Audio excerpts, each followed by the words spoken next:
Since time immemorial, humanity has walked the threshold of its own ignorance, believing itself to be orphaned in an indifferent universe.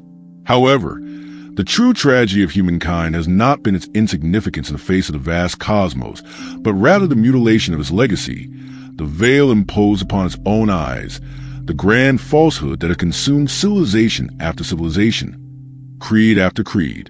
The world is an illusion, but you are real, declared Ramana Maharshi. And yet, most of humanity has remained ensnared in the farce, worshipping shadows and mistaking reflections for light. Every deception requires a stage, and ours was constructed from the most insidious material, the belief in separation. We were told that the Creator resides in the heavens and we on earth, that there are gods and there are men, that knowledge is a privilege of a few and ignorance the fate of the masses. But the Corpus Hermeticum proclaims, God is the totality of all things. There is nothing that is not Him, and nothing can exist outside of Him. So how could man be cast out of Eden if he never left the body of God? How could he ever be distant from what he has always been? The grand imposture was not the fall of man, but the imposition of a narrative in which he had to redeem himself from a non-existent guilt. Like the prisoner who believes the bars are real, we have forgotten that the cell is nothing more than projection of a domesticated mind. Ignorance is the mother of all evil, warns the Gospel of Thomas, and it is precisely ignorance that allowed mankind to forget that he himself is the source, the spark, the creative word. The fall was not physical but conceptual. It was not a punishment but an enchantment. From Babylon to the Council of Nicaea, from the pharaonic dynasties to modern power structures, history has been a tale of how a select few understood the nature of consciousness and shaped it so that the masses would believe their only option was submission. The Emerald Tablet reminds us, that which is below is like that which is above, and that which is above is like that which is below. Does this not imply that divinity is not external, but inherent in every being that breathes, that the macrocosm and the microcosm are reflections of the same essence? The deception, then, has not been visible control, but the deepest of lies, that of a man who believes he needs permission to awaken, a man who fears the gods instead of remembering that he is his own architect. For Psalm 82 proclaims, "You are gods, all of you sons of the Most High. What force could prevent us from reclaiming what has always been ours?" Yet, the deception has never been absolute, never completely so. Like a code sealed within our ancestral memory, mystical and esoteric traditions have preserved, through symbols and whispers, the immutable truth. Krishna revealed in the Bhagavad Gita, a man becomes what he constantly thinks about. Within this principle lies the key that was suppressed from dogmatic religions, the key that unlocks the prison. Reality is not a destination, but a perpetual act of creation. If the word is the sea of the world, what happens when man speaks a language that is not his own, when he repeats dogmas without questioning them, when he proclaims his misery instead of his divinity? As Jesus said in the Gospel of Philip, "When we were Hebrews, we were orphans. Now, in the truth, we have found our inheritance." It is not history that has defined us, but the stories we have told ourselves about who we are. This book is a crack in the wall of deception, an invitation to remember what was buried, a return to the origin before the truth was distorted. It does not seek to convince, impose, or seduce with easy promises. It is not a dogma, but a beacon. It is not a new gospel, but the memory of the forgotten. And above all, it is not external knowledge to the reader, but the reflection of something that has always burned within, waiting to be remembered. For if the deception has been immense, the revelation will be even greater. Forgotten Gods, the forbidden knowledge of humanity, written by Listen to Your Subconscious, all rights reserved. We have noticed that more than 90% of those who visit our channel are not subscribed. You can support this project by pressing the subscribe button and giving the video a like. Thank you for inspiring us to continue creating more and better content for you. Are you ready to transform your life? Chapter 1. Man was already God. The reflection of man on the water's surface has always been a trap. He looks and believes he sees his form, but the image is never truly his, always elusive, fragmented, an illusion shattered by the slightest ripple. The myth of Narcissus was not about vanity, but about the exile of the soul in the mirage of matter. How much time has passed since humanity stopped to contemplate its own reflection, believing it real? When did it become convinced that its distorted image was all it could ever be?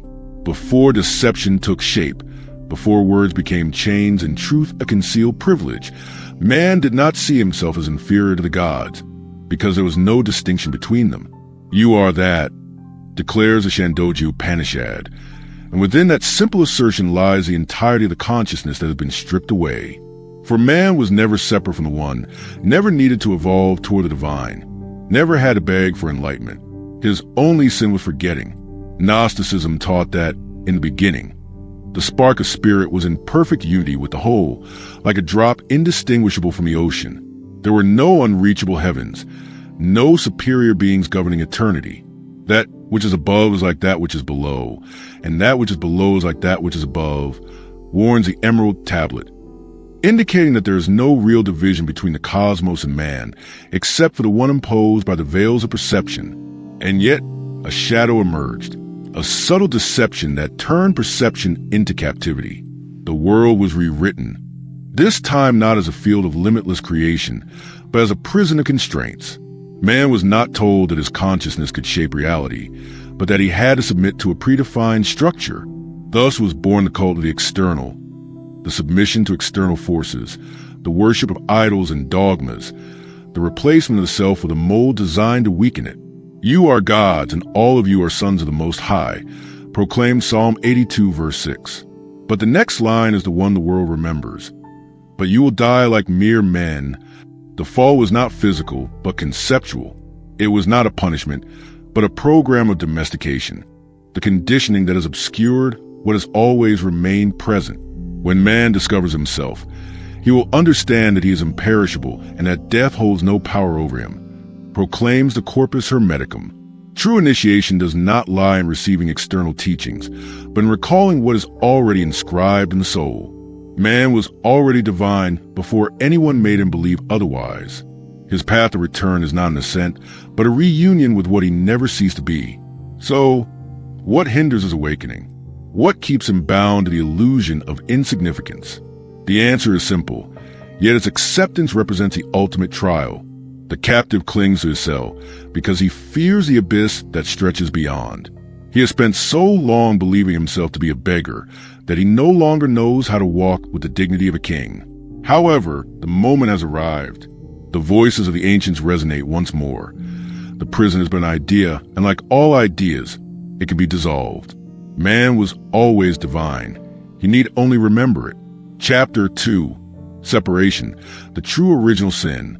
There was an era when the notion of I and you did not exist, when the totality of being was unfamiliar with fragmentation.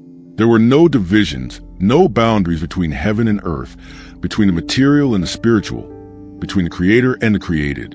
Everything was an endless ocean, a river flowing without resistance. Unity was the primordial essence of existence. But then, something happened. Genesis mentions a moment when man was expelled from Eden, not for an act of disobedience, but for acquiring a knowledge that severed him from his true nature. Behold, the man has become like one of us, knowing good and evil. Genesis 3, verse 22. It was not the loss of paradise that condemned humanity, but the illusion of separation, the belief that it was no longer part of the whole. The awareness of duality marked the fall. The ancient Gnostics understood that the greatest deception was not transgression, but the conviction in an external God, a creator distinct from the self. In the Nag Hammadi scriptures, we find an echo of this truth. When you come and know yourselves, then you will be known, and you will realize that you are the children of the living Father. But if you do not know yourselves, then you dwell in poverty, and you are poverty, Gospel of Thomas. The original sin was not the violation of a rule, but the forgetting of one's divine identity. Like a shattered mirror, humanity's fragmented consciousness reflected countless images, none of them complete. The I was born the moment totality was replaced by individual identity. The being, once eternal and unchanging, found itself trapped in a temporary mask. Thus, the human mind began to perceive a world of contrasts, light and shadow, spirit and matter, time and eternity. Yet all these were mere illusion projected onto Plato's cave, shadows emerging from the veil of perception. Ancient Hermeticism understood this truth and expressed it in the words of Hermes Trismegistus, All things are one thing, and the separation between them is but an illusion of thought. But thought became a tyrant, and humanity started believing in the boundaries it had drawn for itself. From unity arose multiplicity, from harmony, contradiction, and thus consciousness descended into the prison of matter, convinced that exile was its fate. In the Corpus Hermeticum, the divine Pomandris reveals a profound mystery. I descended and saw a great confusion. I heard a voice crying from the abyss, I am the fire that burns in all things, yet no one recognizes me. The divine spark never extinguished, but man ceased to see it, lost in the illusion that there was something outside himself that he needed to seek. Thus arose religions, the worship of foreign deities, sacrifices, and temples of stone. Separation became dogma, and man went from being a creator to a servant. However, the most ancient traditions whisper a secret to the initiates. The fall was not a real descent, but a deep slumber. Kabbalah speaks of the concept of tzimtzum, the contraction of divinity to bring the world into being. God did not withdraw from his creation, but concealed himself within it. The void is not the absence of the sacred, but its disguise. What we call the world is merely the veiled manifestation of divinity, a hall of mirrors where the one appears to have been lost. Taoism understood this essence with absolute clarity. The Tao that can be named is not the eternal Tao, nameless. It is the origin of heaven and earth. With a name, it is the mother of all things, Tao Te Ching. In other words, truth resides in the silence before fragmentation. The moment something is given a name, it separates from the whole and begins its exile. The Mesoamerican shamans knew that reality is a dream, and that true awakening consists in remembering that everything is an emanation of consciousness. Carlos Castaneda, in his apprenticeship with Don Juan, describes this process as stopping the world. In doing so, the mental structure that convinces us of our separate individuality dissolves, leaving only the direct perception of unity. The true original sin is not a moral failing, but a rupture in perception. When consciousness ceased to see itself as part of the whole and began perceiving itself as something isolated, fear was born. Fear of death, fear of solitude, fear of uncertainty. Yet all these fears are but reflections of the great falsehood, the notion that anything can be separate from its source. If the original sin was fragmentation, then redemption is nothing more than a return to unity, not through the worship of an external God, nor through submission to imposed laws, but by dissolving the I into the ocean of consciousness. It is not a path of learning, but of unlearning. It is not about accumulating knowledge, but stripping away all that has been imposed upon the mind. The ancient mystics and Gnostics understood that the greatest heresy was not defying religious authority, but daring to remember. For to remember meant to realize that the distance between humanity and the divine was nothing more than an imposed illusion, a barrier constructed from dogma and fear. In the Gospel of Thomas, an ancestral voice whispers, "If you bring forth what is within you, what you bring forth will save you. If you do not bring it forth, what you do not bring forth will destroy you." Here lies the true secret. Knowledge is not imposed from the outside, but rediscovered within. What is forbidden is not hidden in forgotten texts, but lies dormant in the heart of every individual. The Corpus Hermeticum reinforces this idea when Hermes Trismegistus proclaims, "Man is a mortal god, and the gods are mortal men." There is no essential difference between these two natures, only varying degrees of awakening. However, those who grasped this truth were persecuted. Their writings were incinerated, their wisdom supplanted by submission. For if humanity knew that divinity was its birthright, what power could control structures exert over it? Early Christianity, before being domesticated by councils and empires, still preserved the spark of this knowledge. Jesus himself cited the psalm when accused of blasphemy. "Is it not written in your law, I said you are gods?" John 10, verse 34. But his message was not about blind worship.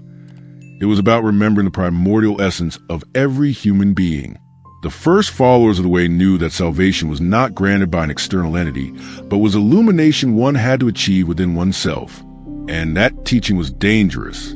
The Gnostics understood that humanity's greatest enemy was not Satan, but forgetfulness. In the Gospel of Philip it is declared, "Ignorance is the mother of all evil. That which you do not know enslaves you. That which you do know will set you free."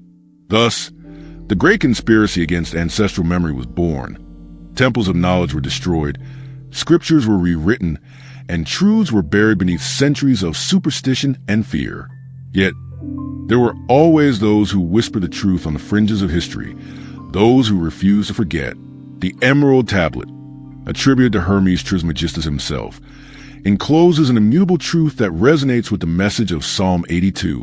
What is above is like what is below, and what is below is like what is above. There is no separation between the human and the divine, only reflections of the same essence. Yet humanity has been trained to look to the heavens for an external God, ignoring that true divinity resides within its own existence. In Kabbalistic texts, there is talk of the Shekinah, the divine presence that is not foreign to creation but dwells within every being. Kabbalah teaches that man must not await redemption from without, but recognize that the entire universe is a manifestation of his own consciousness. God hides so that man may discover him within himself, teach the Jewish sages. And yet, religions have distorted this message, replacing it with doctrines of obedience and sacrifice. Hinduism, in its deepest expression, upholds the same truth. In the Upanishads, there is a declaration that echoes Psalm 82. Tat, you are that. The individual soul is nothing more than a manifestation of Brahman, the totality of being. But to comprehend this, man must shed the illusion of his insignificance, must abandon the prison of the senses and conditioned thought. The Toltec shamans knew that the world is a perceptual agreement, a mental construct imposed upon reality. Carlos Castaneda, in his account of learning from Don Juan, describes how pre-Columbian seers could alter the structure of existence when they cease perceiving themselves as limited beings. The trick is to realize that we have never ceased to be infinite, the old sorcerer taught. But this knowledge has been ridiculed, minimized, and disguised as superstition so that humanity may never recall its power. So, if everything suggests that man is God, why does the enslavement of the mind persist? Because those who control history understood that a God who ignores his divinity is easier to subjugate than a mere mortal. Thus, the concept of original sin, eternal guilt, and the necessity of an intermediary between man and divinity was fabricated. Structures were established where only a select few could interpret the sacred, while the rest were left with blind faith. But truth cannot be destroyed, only forgotten. And in every era, there arise those who begin to remember. In the margins of sacred texts, in forgotten manuscripts, in the teachings of heretics and forbidden sages, the same idea resurfaces time and again. Psalm 82 is not just a simple verse. It is a testament to what humanity has been forced to forget. And the question that lingers in the air is inevitable. If man is already God, what separates him from his own throne? And who benefits from him never reclaiming it? Chapter 4. The Power of the Word and the Creation of Reality. At the dawn of time, before man forgot his divine nature, words were not mere instruments of communication, but creation. Speech was not used to describe the world, but to manifest it. The vibration of sound was not a fleeting echo, but the very force that shaped existence. In the beginning was the Word, and the Word was with God, and the Word was God, says the Gospel of John. This phrase, so often repeated and so rarely understood, holds the key to a mystery that has been obscured by dogma and empty doctrines. Words are not merely vehicles. They are the very principal of reality. The ancients knew this. In Egypt, the god Ptah created the world to the power of his voice, declaring each thing into existence from the primordial ocean of none. In India, the Vedas speak of Vak, the primordial language of the universe that the rishis could hear and translate into sacred mantras. In Kabbalah, it is taught that the Hebrew alphabet is not merely a set of symbols, but vibrational structures upon which reality is built. And God said, "Let there be light," and there was light. Genesis 1 verse 3. But what we are not told is that this same ability to summon light is not exclusive to an external God, but is inherent to human consciousness. The Emerald Tablet states, "What is below is like what is above, and what is above is like what is below." If the universe was spoken into existence, then every thought verbalized is a spark of that same creative force. It is no coincidence that mystical traditions teach that names of power, that speaking a truth with conviction can alter the very fabric of reality. The ancients knew that words are not mere sounds, but manifested intention. There were two paths, one of light and one of darkness, and the tongue was the instrument of both, says a manuscript from the Dead Sea Scrolls. Because whoever masters the word, masters the world. And if words can transform water, what effect do they have on the mind, the body, and the universe? The Kybalion, one of the foundational writings of Hermeticism, teaches that the all is mind. If reality is of a mental nature, then the word, which serves as a bridge between thought and manifestation, becomes the most powerful tool of human existence. But speaking alone is not enough. The key lies in vibration, in the intention with which sounds are uttered. Vedic mantras are not mere prayers, but vibrational codes that resonate with the very fabric of the cosmos. The Om, the primordial sound, is not just a concept but a frequency that, when chanted, aligns consciousness with the rhythm of the universe. In the Gospel of Thomas, a passage neglected by Orthodox tradition, reveals a truth that resonates with this understanding.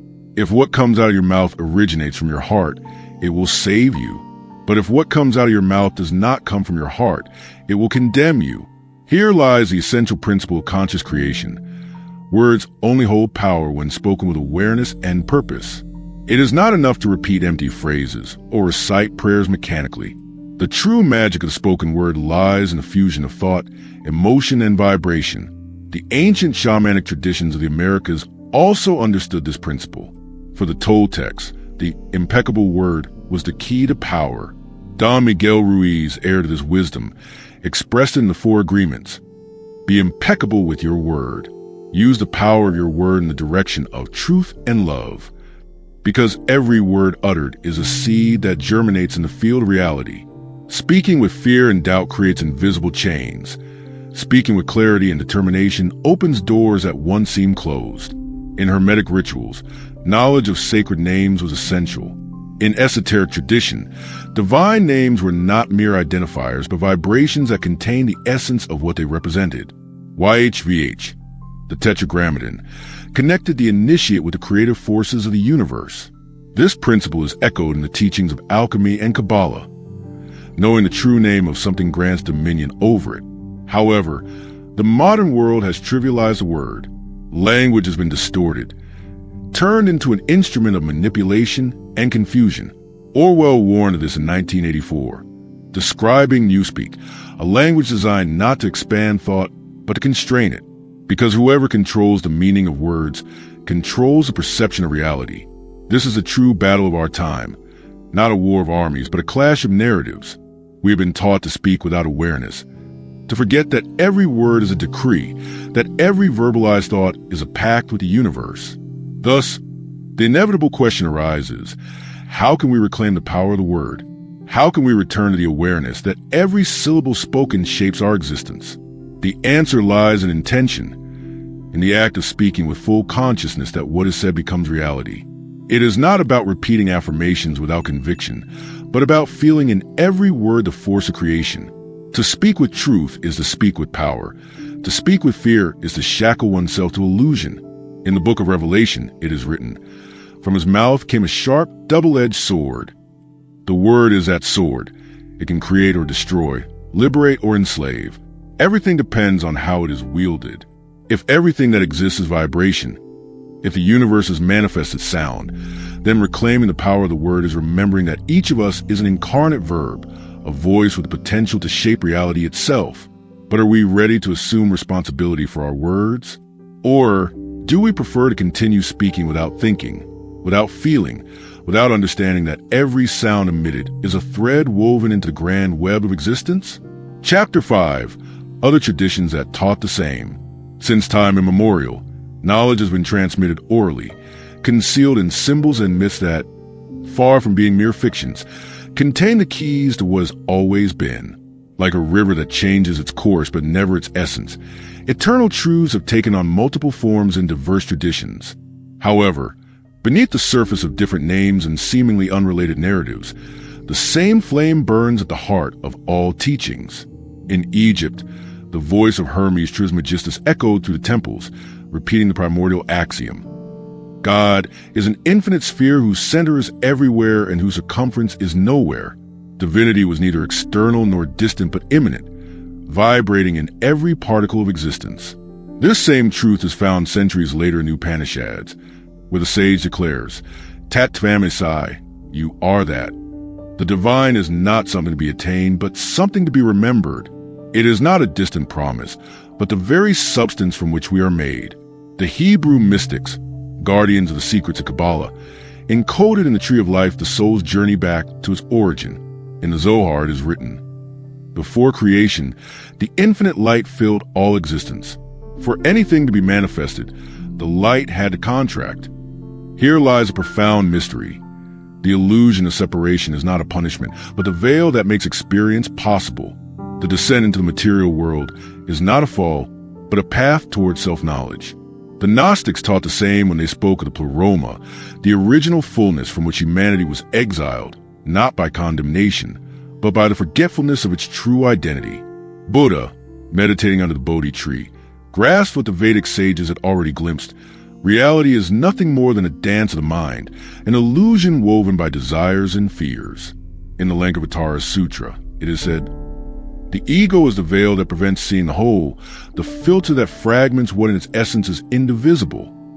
The great teachings are interwoven in the fabric of history. All lead us to the same understanding. We are the architects of our own reality, and the spoken word is the tool with which we shape it. Thank you for watching this video. If you found this content valuable, don't forget to like and subscribe to the channel to continue exploring these profound insights together.